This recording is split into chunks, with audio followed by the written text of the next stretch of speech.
Hello everyone, welcome to Mindspeak on Herald Global. I am Saimik Sen. Joining us today, a very renowned social activist, author, and a former politician, Miss Medha Patkar.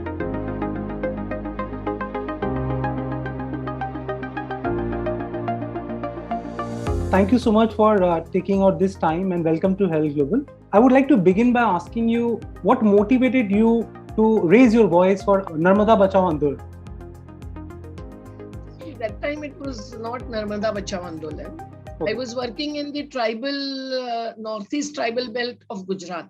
Sure. And there, working with an organization, I realized how the dams built on Hathmati and Indrasi River in the North Gujarat had brought the water down to the mid Gujarat. And the Adivasis there had become migrants because their land was snatched away and their water also was transferred to the non-Adivasi areas. So this made me think about it. And coincidentally, in a meeting that was on survival, we heard the whole story of Narmada from a very, very senior official in Gujarat. He was the financial advisor, and he described how the debate and discussion was going on with the World Bank. And he had felt that time that the issue of large-scale displacement was not properly represented even by the Indian bureaucrats and the politicians. So I went to Narmada Valley with one of the advocates who wanted to see whether legal action can be taken. And walking down the villages in the hilly areas of Satpuras, those were in Dhulia district that time. Then now today, those are in Nandurbar district. I realized that the Adivasis were not told about, not sought consent for, and there was no transparency, there was no accountability to these communities which are supposed to be the riparian communities living there since generations, living on the land, water, forest in the Narmada Valley. And this really made me think as to how can this happen? They cannot be cheated like this. And hence I decided and told my organization in Gujarat that it's not legal action. It is a mass organization that we have to start with. And I was working in the other districts like Dang and Sabarkantha in Gujarat also. So that really started the whole process. And as and how we went ahead, approaching every single organization, governmental agencies, as well as the World Bank, through which the missions came to the valley, realized that even the planning was not complete. And the people's rehabilitation was not even on paper properly, although there was a law, tribunal award, policy, and so on. So I decided to join the people, left that organization, and became a part of the communities. And with me came the young activists who also walked, and there was no road which could take any vehicle to any village. So it was walk on foot. But the Adivasis were really strong enough. And when they realized what was going to happen, the organization came into being. And from the Adivasi areas, we came to Madhya Pradesh, the plain areas, because 193 villages of Madhya Pradesh are the Sardar Sarovar affected village. So there was a very unique kind of unity that we could achieve without any statue to be built in. And that really formed the Narmada Bachao Andolan with the slogan, Narmada Bachao, Mano Bachao. Then the Andolan really spread to the whole of India because we formed various support groups. And together with the organization in Maharashtra, Madhya Pradesh, and Gujarat, we could get into the people's movement called as Narmada Bachao Andolan and reach from the village to the World Bank. What kind of challenges you faced? Oh, there were umpteen number of challenges. To start with, understanding the language of the Adivasis. Not only me, but all my colleagues also learned the Adivasi language. And we had to go through the whole history, not of Narmada alone, but of the Sardar Sarovar. How the tribunal sat there for 10 years, but did not visit a single community or a single house of the affected family. And they instead visited only 3 temples, Kapeshwar, Koteshwar, and Shulpaneshwar. And that's why when the Adivasi area, the whole of the affected area of Sardar Sarovar, spread over 214 kilometers, was the scheduled tribe area, officially declared as that. But still, they had not visited any of them. So in the tribunal award, there is nothing about the Adivasis. And they have, a best of the rehabilitation provision for the agriculturists, the landholders, but they did not consider anything about the landless. While 40% of people in each of the communities in the plain area belonging to various castes and communities are landless.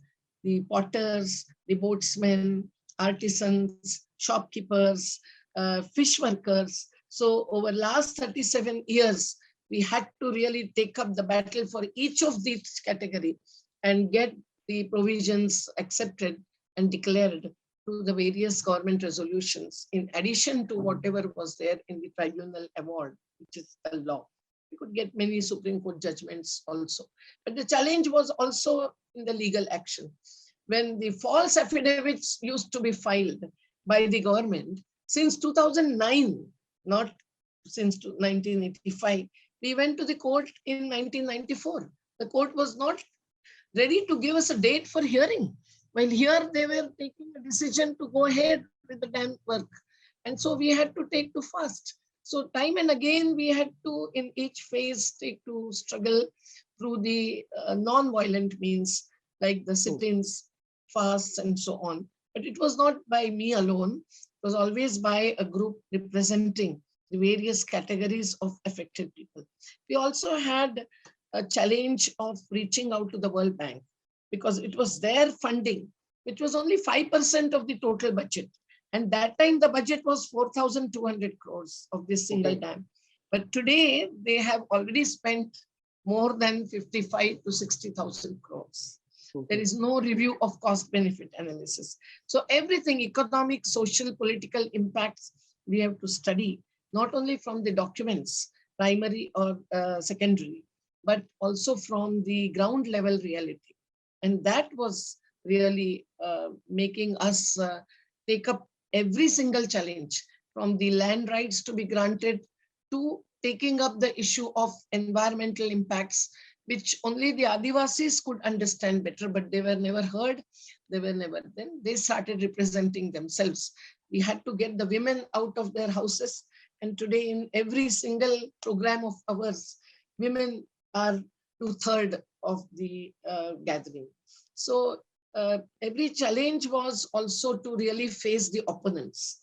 The opponents who were pro-dam really were representing the corporates, whether it was Adani or JK group of companies and so on. And they attacked us, they tried to defame us, and they have now taken up the positions like the Lieutenant Governor of Delhi himself. While there are criminal cases going on against them and defamation cases also.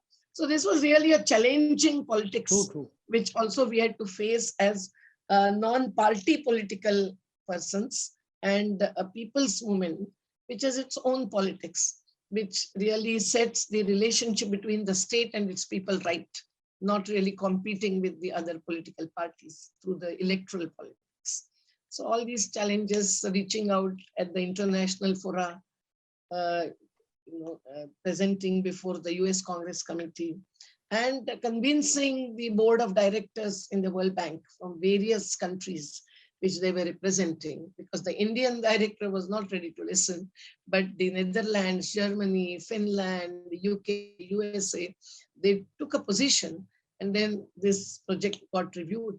Also challenge of the non-violent actions and strategies, which the opponents always put the barriers into.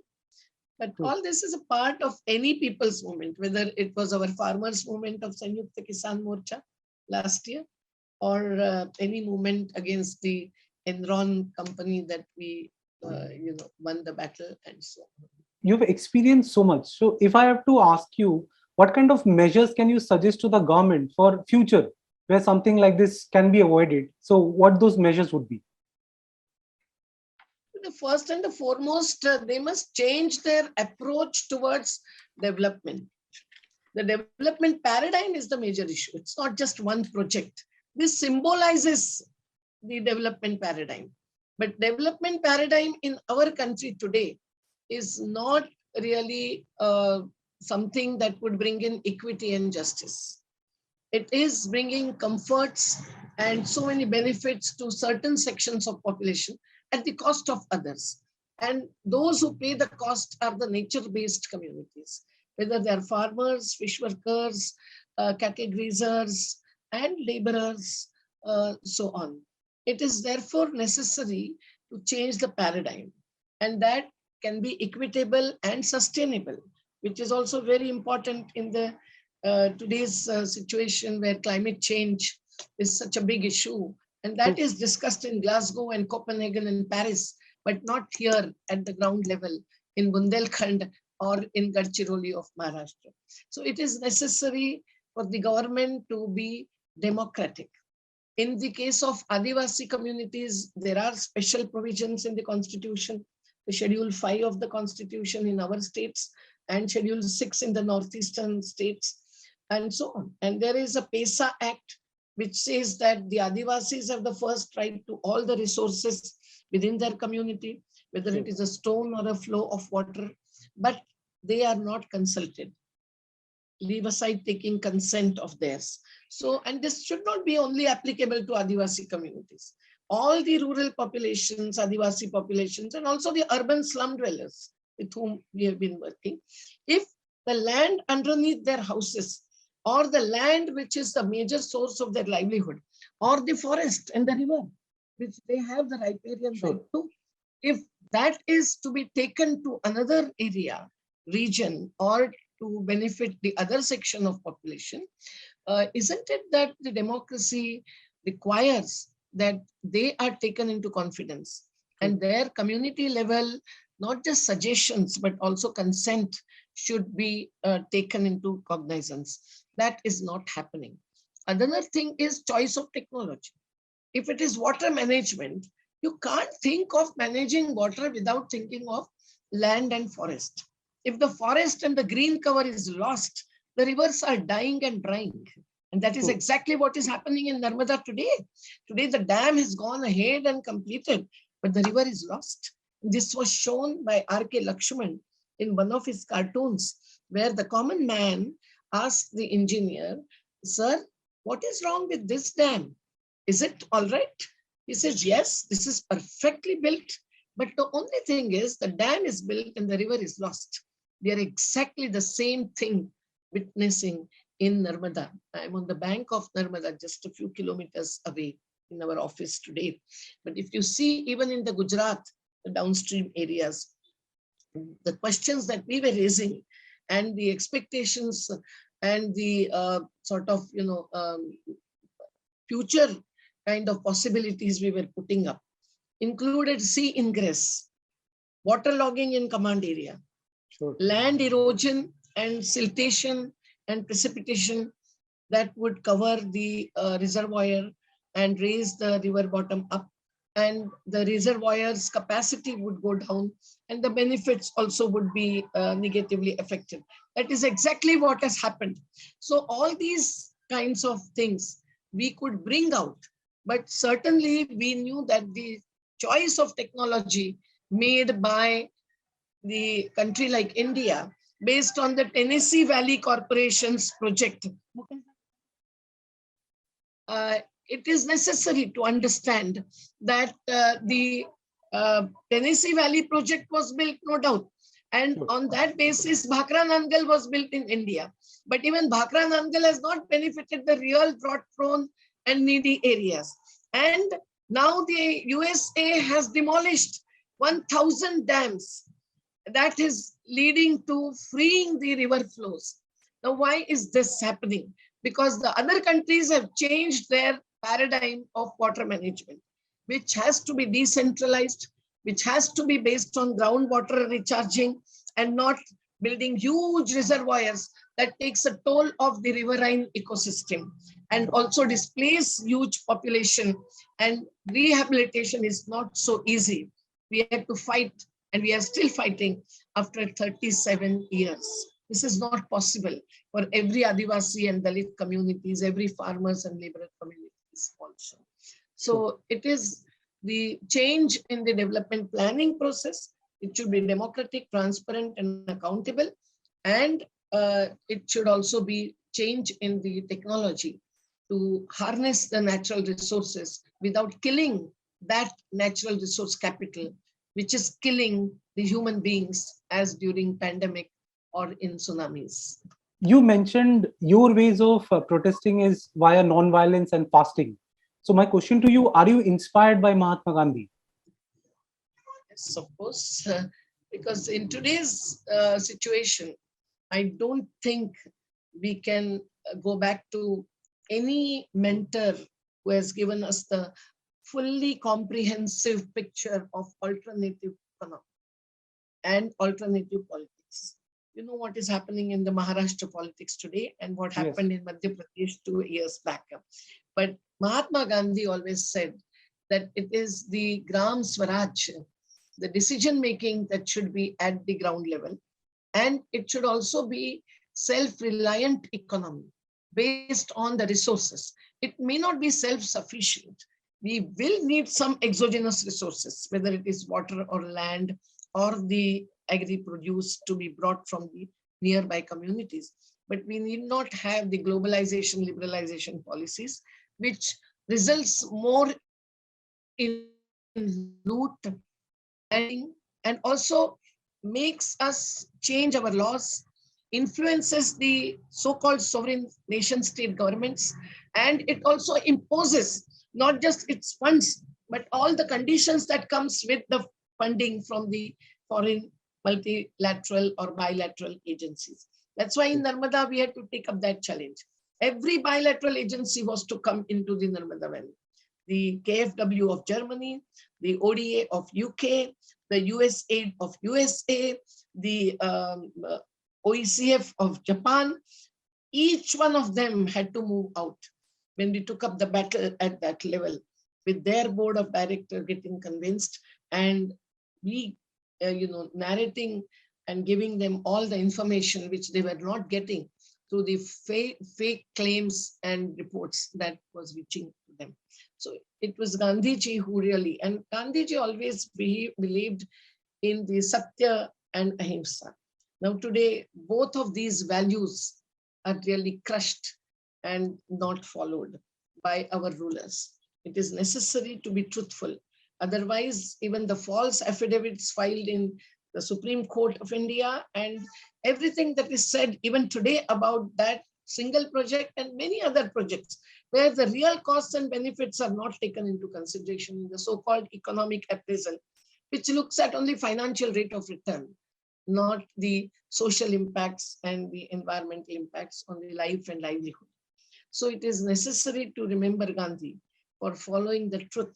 And also the non-violence is the really indispensable value in the today's situation, whether it is in the name of caste, religion or development. The himsa, जो कि लोगों के ऊपर किसी भी चीज को impose करने से, थोपने से होती है, उनके दिमाग पर असर केवल नहीं होता है, उनकी संस्कृति पर असर होता है. So their cultural change is also violently imposed, and they are compelled to leave their whole, the natural resource matrix and go into the urban slums. Isn't this violence? In the Prevention of Atrocities Act, which is applicable in the case of scheduled castes and scheduled tribes, there are clauses which would suggest that forcible displacement and not replacing whole of the natural resource life supporting system that they lived since generations, if that is lost or taken away, snatched away from them, that is also atrocity. But there are rarely such petitions filed, and that is not taken into consideration. So we want non-violence in development also, and certainly in the life itself. If we are violent, then the humanity cannot survive, and there will be no framework of humanitarian values with human rights, which is what we really would like to preserve in every decision, in every action, and our, the perspective of development as well. What led you to the protest of nano plant in Singur, West Bengal? See, the people from Singur approached us through our National Alliance of People's Movements. Sure. When there was some violent attack, and Rajkumar Bhool, one boy, had died. And hence they held a public hearing. And myself, Mahashweta Devi, and Miratun Meher, who was a human rights activist and member of the Women's Commission in Bengal, we three were sitting to listen to them. And when we heard the whole story, we realized that 900 plus acres of land was being taken away from them. That land was such that even 1/6 of acre would give them such big potatoes and cabbage, and that they could easily survive on. And yet that was taken away, while there was no plan to give them alternative livelihood.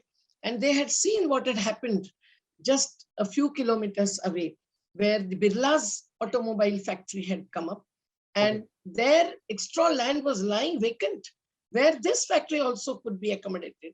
And this factory could also be on the other side of the Durgapur Express Highway, where the land was barren, not that fertile. But why were they taking away this fertile land? People were totally opposed, except a few who belonged to the then ruling party in Bengal. And when there were violent attacks, I had to join them. And they also arrested me while I went and convinced the left parties. And some of them got convinced, but not others. And when this happens, we have to play the role of the opposition party, but we are not in electoral politics. So I joined the struggle, and people really were so determined that they faced all challenges, but they did not move away. And finally, Mamata Banerjee also played a major role.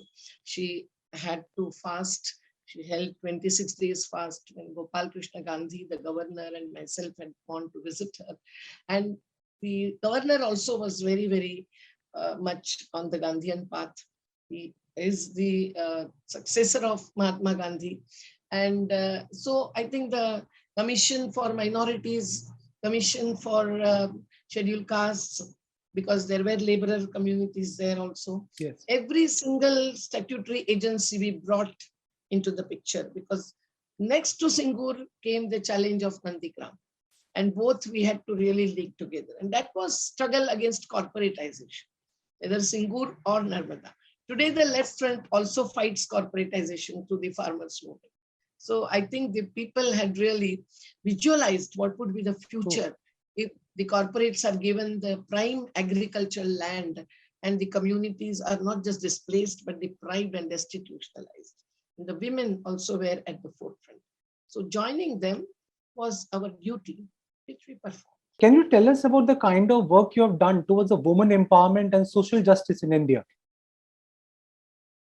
I wouldn't say I have done the work, but as a collective, we always thought that it is not just a slogan, Nari ke sahbag bina har badla adhura hai, but it is the perseverance, creativity, and such qualities amongst women that makes them the real leadership at the forefront. Although they are not necessarily taken into decision-making process properly by the patriarchal society. And when we activists also fall short on that, we feel ashamed. But in Narmada Valley, we have seen that the Adivasi women to the women of the various farmers, laborers, fish workers communities played a great role. And for that, they only are to be told and made to realize that if the natural resources, which are their life supports and sources of livelihood, are lost, they will have no economic space in the whole of their life. And that is what is more important. And when the women realize, because they have to feed the children, they have to fetch the water. If the river is gone, will they really be able to survive on the few hand pumps? And will those really work? And will the women get any alternative to the forest produce, which is available to the Adivasi communities, or the fish, which the fish worker women are living on. And once they realize, we have seen that they really play that role. So in the struggles related to development issues, rather from the right from the Baliapal in Orissa, anti-Enron struggle of ours in Maharashtra, or the struggle by the urban workers in working class people, the slum dwellers, we have always seen that only when the women are in the mass actions and mass mobilization, that movement can go on, and it becomes a movement and doesn't remain as an NGO or just a people's organization. Because movement has to have a momentum.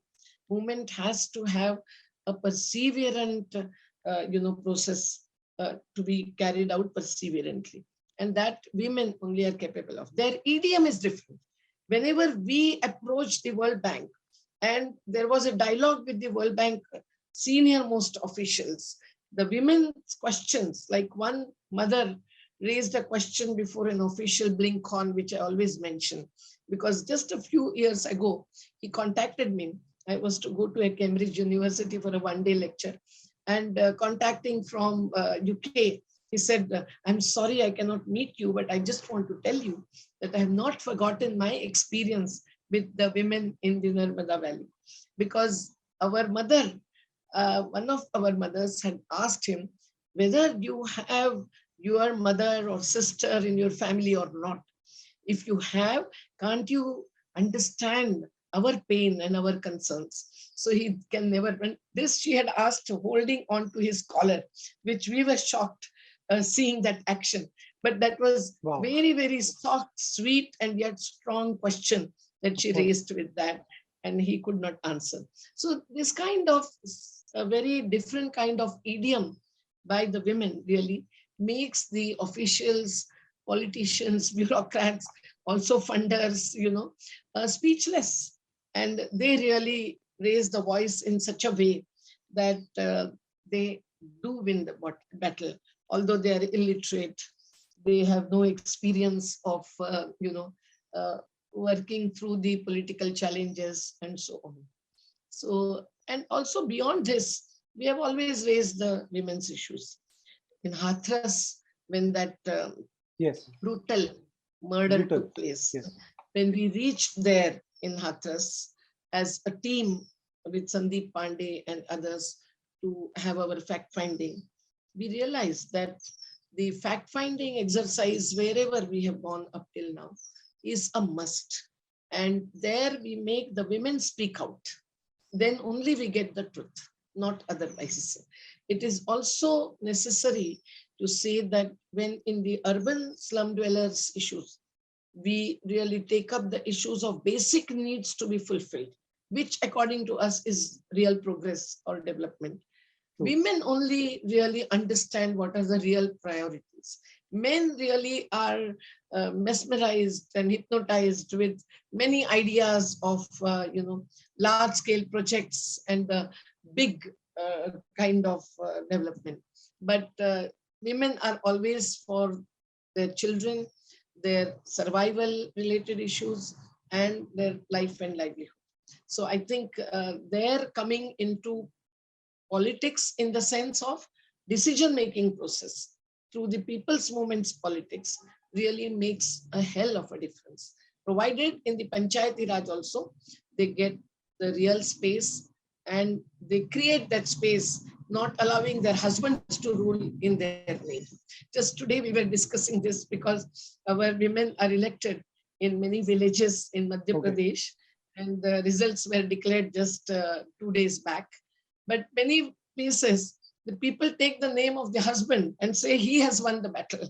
And then one realizes that it is not he, it is she. You forayed into politics. You joined Lok Rajniti Manch. Later, you joined Aam Aadmi Party. What made you leave politics completely? See, I was personally, and my colleagues were always for non-electoral politics. It was only during that period when Yogendra Yadav, Prashant Bhushan ji came to our group, of conveners of National Alliance of People's Movements, which was our major platform and which is even today. In 15 and to 20 states, we have alliances of people's organizations and movements, and that forms a national alliance. But they tried to convince us that it is necessary to challenge the present rulers, and we can do it. And so many activists joined Aam Aadmi Party, because we were also in the anti-corruption struggle with Anna Hazare and others. That was our conscious decision taken. And we played our role in dealing with some of the leaders who had to take a position and so on. But that apart, and that's why we were convinced in a way, partly.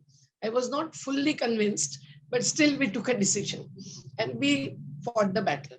It was a good experience, but we realized that any political party really has a very different kind of strategies and approaches.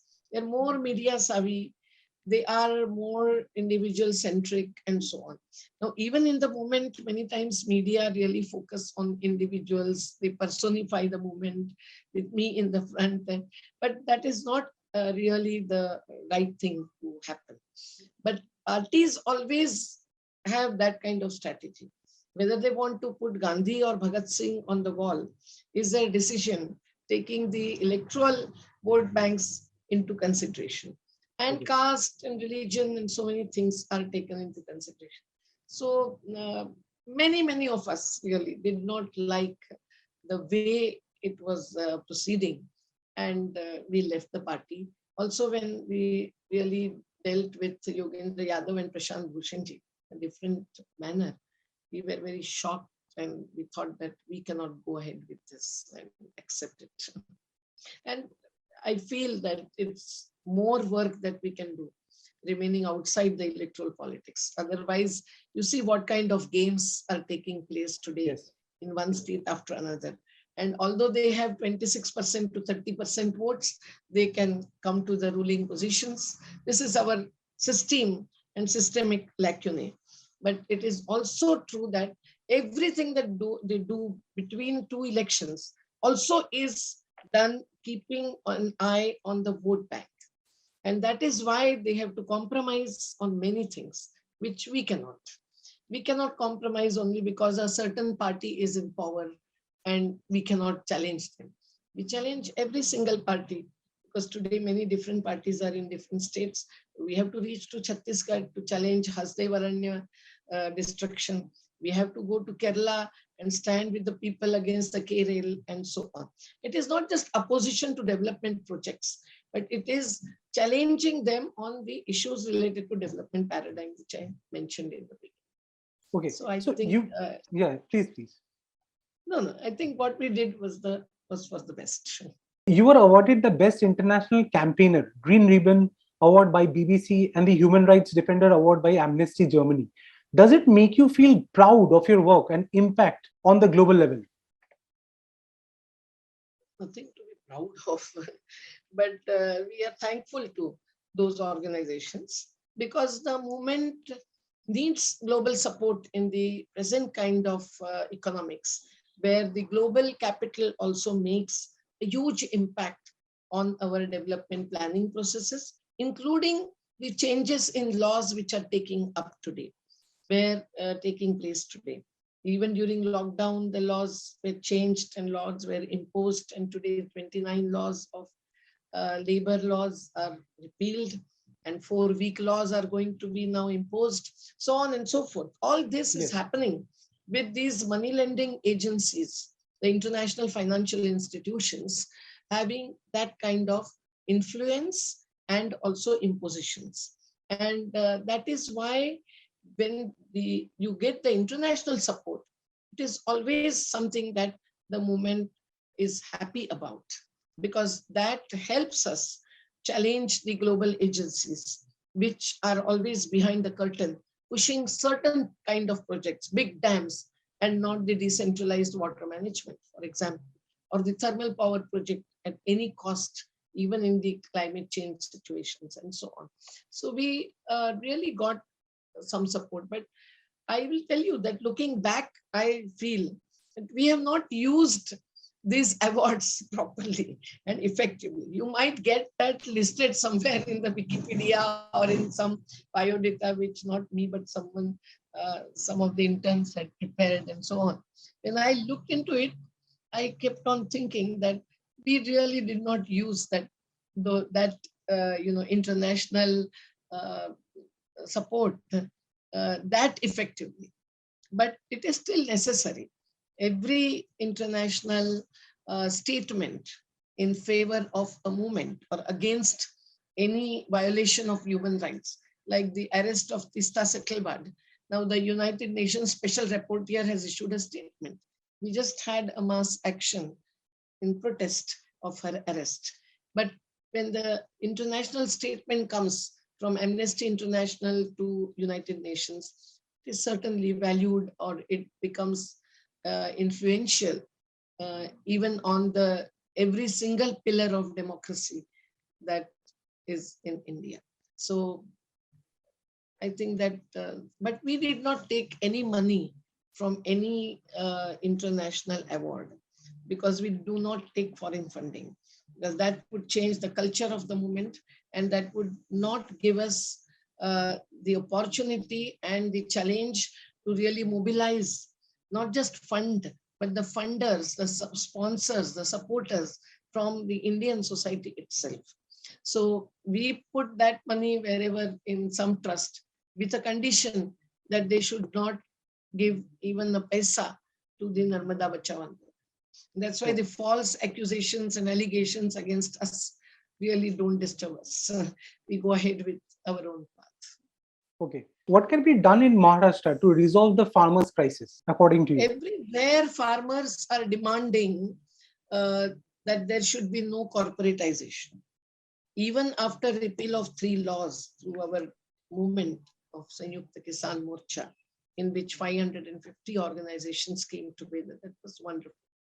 But it is necessary that the corporatization that is still entering through the back door, whether it is Bill Gates Foundation, which is given a pilot project in India, whether it is the Adani, Ambani, certain corporates who are building the big silos, so on and so forth. The land records are given to the corporates to be maintained, not to the patwaris. Now, slowly in that direction, even agriculture sector is moving. When education, health, and other sectors have already faced worse of impacts in terms of disparity and so on, that is coming through that. We know that it is always the entry of the corporates that really makes the state feel at ease, and they shirk their responsibility and hand it over to the private companies.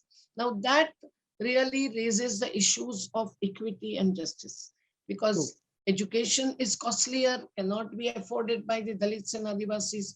The technological change from offline to online cannot really include those who do not have the network and range or the Android phone with them and the laptop and so on.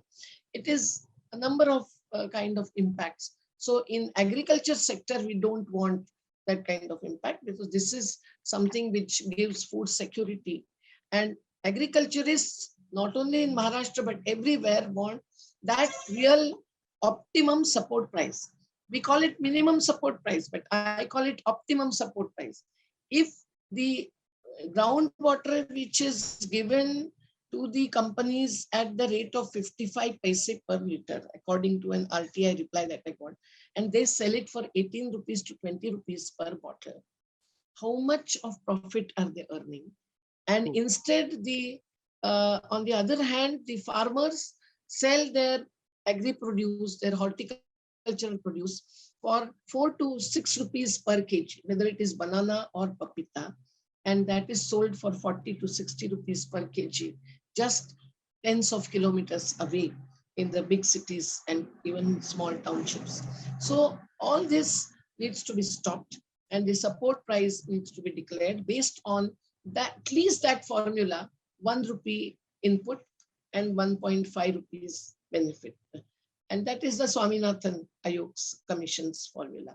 But beyond that, the farmers need proper, a number of mandis, agriculture produce committees, where procurement by the government would be very, very efficient and as close to the doorstep as possible for the farmers. Otherwise, our Adivasis lose so much in transporting their agri-produce just to the mandis, the agro-produce committees where those are purchased. And then instead, they sell it to whosoever is the trader that comes down to the village, and he pays them very lower price. Low price. So that needs to be changed. The third thing is that the agriculturists include fish workers, cattle grazers, women landholders, agricultural laborers also. All of that, these sections need to be included in our total policy for the farming sector. And we cannot depend on the contract farming. Even in the Maharashtra's Agricultural Produce Act, there is a subsection on the contract farming. And that would be worsened with the new act, which was out of 3 acts imposed, was to be imposed. And even today that is on. The farmers are cheated invariably. In this state of Madhya Pradesh, we have realized, and even in Maharashtra, we have realized that the traders who come to the farmers and take away the produce and abscond, and they cannot be followed by the Adivasis and the small marginal farmers. That needs to be really taken care of. And that can happen only if any complaint is immediately acted upon. But the agriculturists do not get that kind of space, respect that we really think they deserve. And agriculturists need to be given not more and more loan, but the appropriate prices so that they would not be indebted, and their suicides, which is a torturous happening that we face, that must be stopped. And it is therefore necessary to really, first of all, learn to respect those who feed us and those who live on the natural resources, saving those resources. They don't sell those resources, they save those resources. So although one would say that, oh, Adivasis cut the forest and so on, but no, they cut the forest for their needs, but not for market. So profit over people is not their policy. It is the policy of the state, which generally becomes partner with the big traders and the corporates. So that must be changed. And we also need the organic farming. Talking about environment and climate change is not enough. Unless we go for organic farming, our rivers cannot be saved from pollution. And our own sicknesses, which are leading to multi-specialty hospitals everywhere, cannot be cured. So it is necessary that we also have the government promoting not GM foods and non-organic farming, but organic farming. There are slogans, there are promises given, there are appeals, but the state is not giving priority to that, which must happen if we have to save our land from getting eroded or getting barren, if we have to save our water from getting polluted, and if we have to save our own food from getting poisonous. What should be done to ensure the health and employment for the laborers and workers' families? You see, for health, you need first nutrition. When the laborers' families are facing malnourishment, and those include even the Adivasis, not less than 3,000 children are dying every day in this country as a result of malnutrition.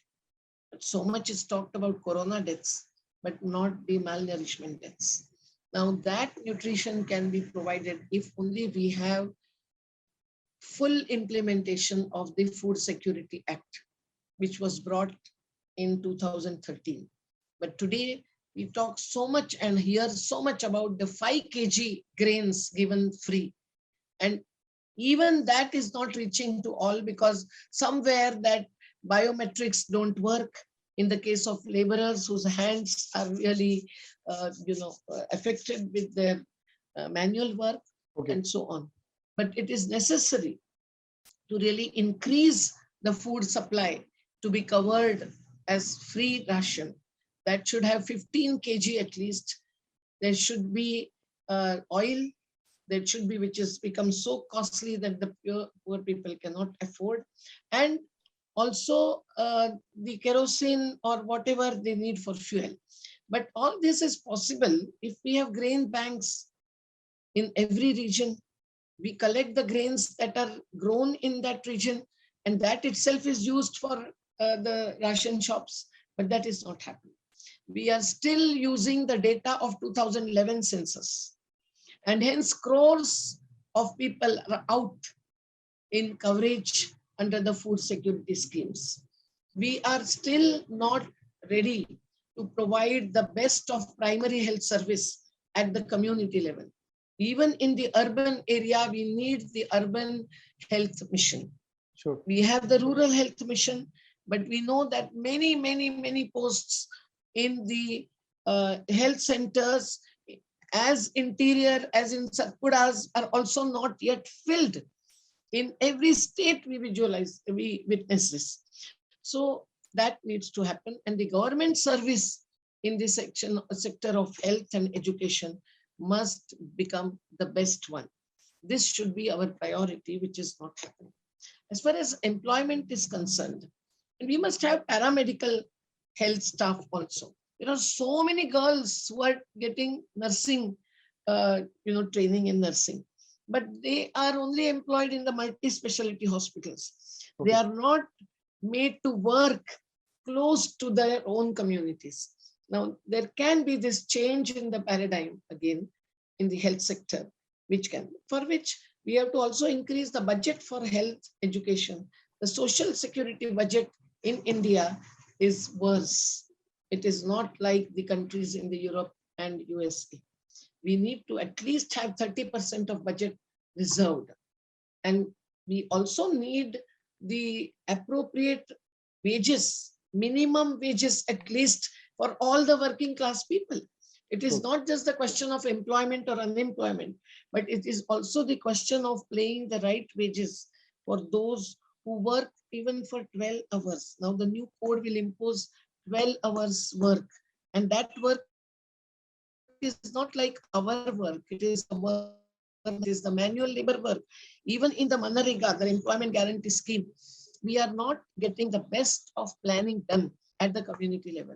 And there is so much scope to build small pathways, to have the plantations, to also take up work on the fields of the marginal farmers, which can be included in the employment guarantee scheme.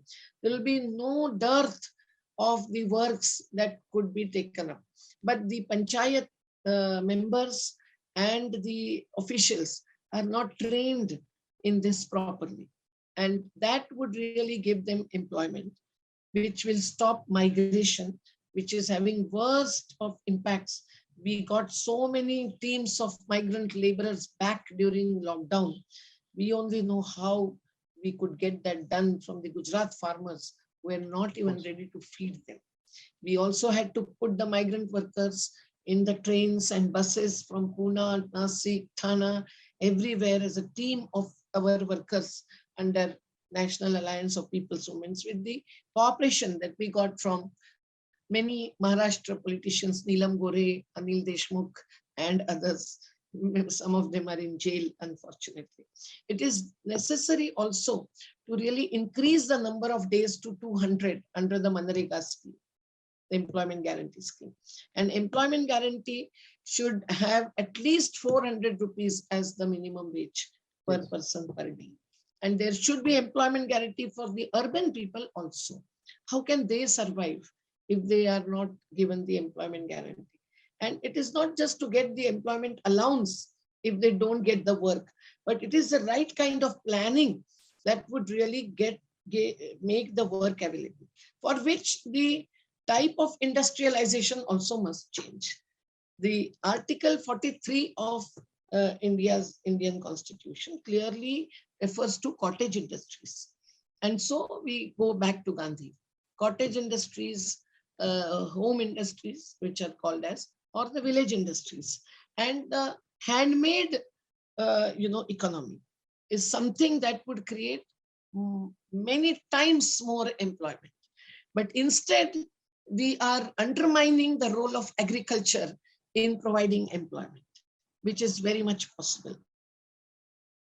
And we are undermining all the natural resource-based employment generating activities. And we are not giving them the due value for the labor and for their inputs and for their benefits for the society and services for the society. And that's why even the children of the agriculturist families are saying that leave it, Dada, खेत बेच दो, हम जाते हैं industries में काम करने के लिए. But now industries are throwing them back and they're coming back to agriculture. So we must realize that even today, including the small traders, we have 60% of our population living on the agriculture. So we cannot really underestimate the role of agriculture. And instead of going for the harvesters and more of mechanization in agriculture, we should go for employment generating agricultural technology. So we can have the various kinds of industries also up to the micro and medium industries. But that MSME sector also is not getting the appropriate budget. So it is necessary that we have this. And we also need to have the right kind of taxation. When the government says that we have no budget for all these activities, and hence they have to depend on the corporates, and the corporates are more only for the big industries, which are not employment generating ones, it is necessary that we have at least 1% of our population, which holds on to 58% of our property, be taxed with 2% of wealth tax. That itself will fill the exchequer with 7 to 8 lakh crores. We also have to increase the inheritance tax.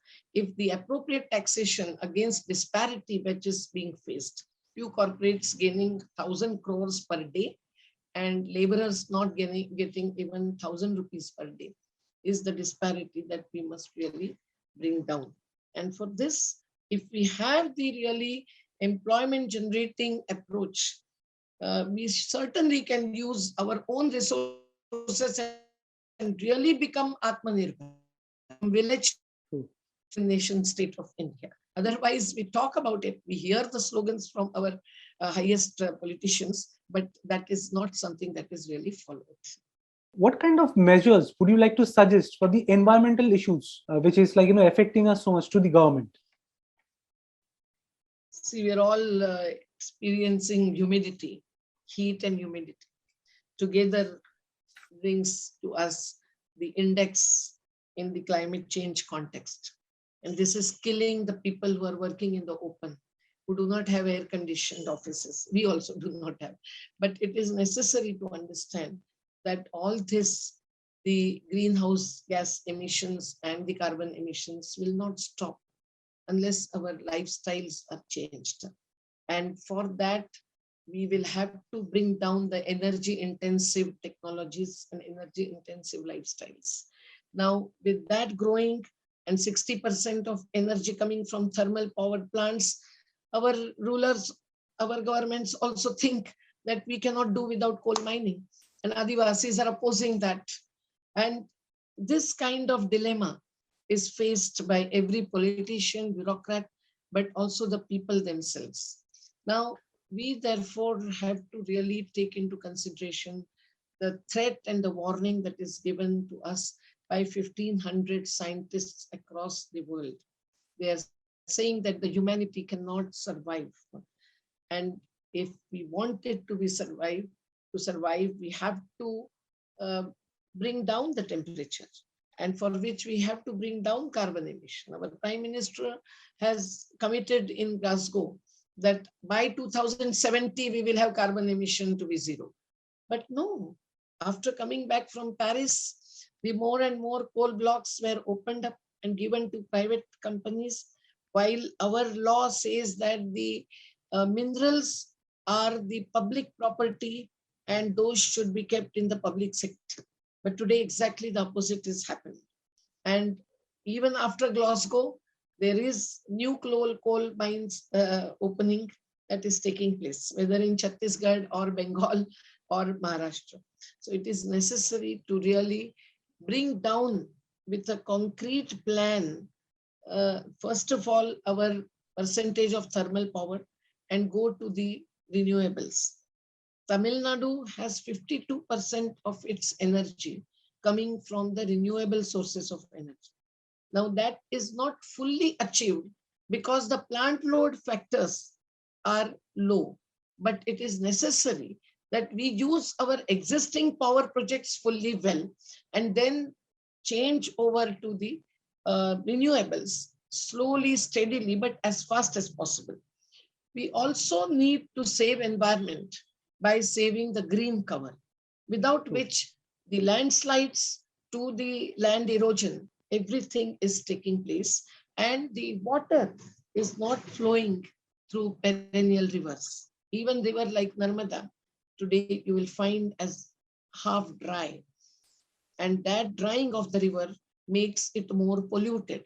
And pollution comes also from the industrial estates who are throwing the effluents uh, straight away into the water bodies. What is it that the Pollution Control Board supposed to be doing? Their control, their monitoring, their truthful reporting, and their deterrent actions under the law is lacking, is missing. And this also needs to be brought in.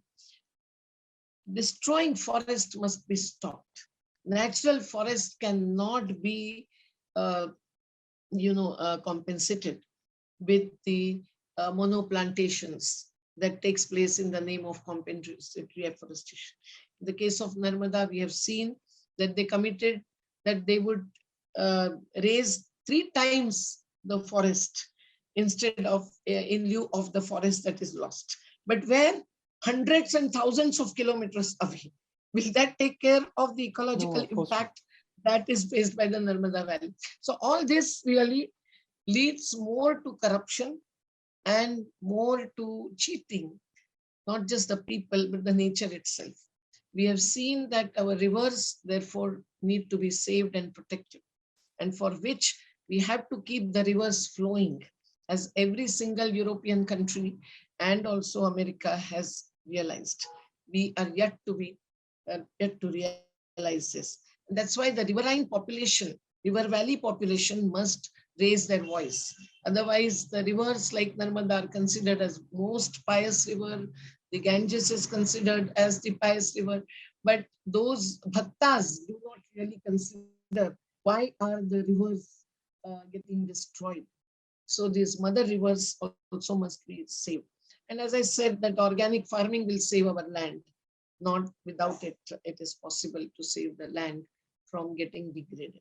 So every natural resource system.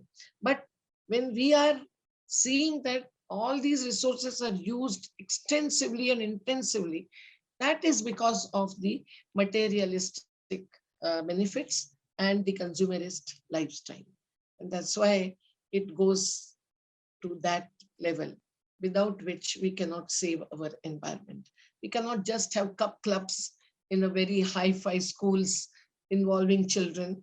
We have to really orient the new generation to really become the savior of each of the natural resource around this, and from which they can certainly, gain happiness. If you are paying such huge amounts for tourism, why can't you, learn to live with the green cover around you and simple lifestyle, which will also give you space for creativity? These are the questions that we must raise to ourselves if we have to save environment and take decisions on certain projects which are pushed in the name of development, but which are really destructive projects. And when the Adivasis or the nature living communities raise those questions, they should not be considered as anti-developmentalist, like we the activists are, or anti-national, or the urban Nakshals. We must really salute those communities who have been living simple life, self-reliant life, and they are ensuring equity, sustainability, and justice, both to people and nature also.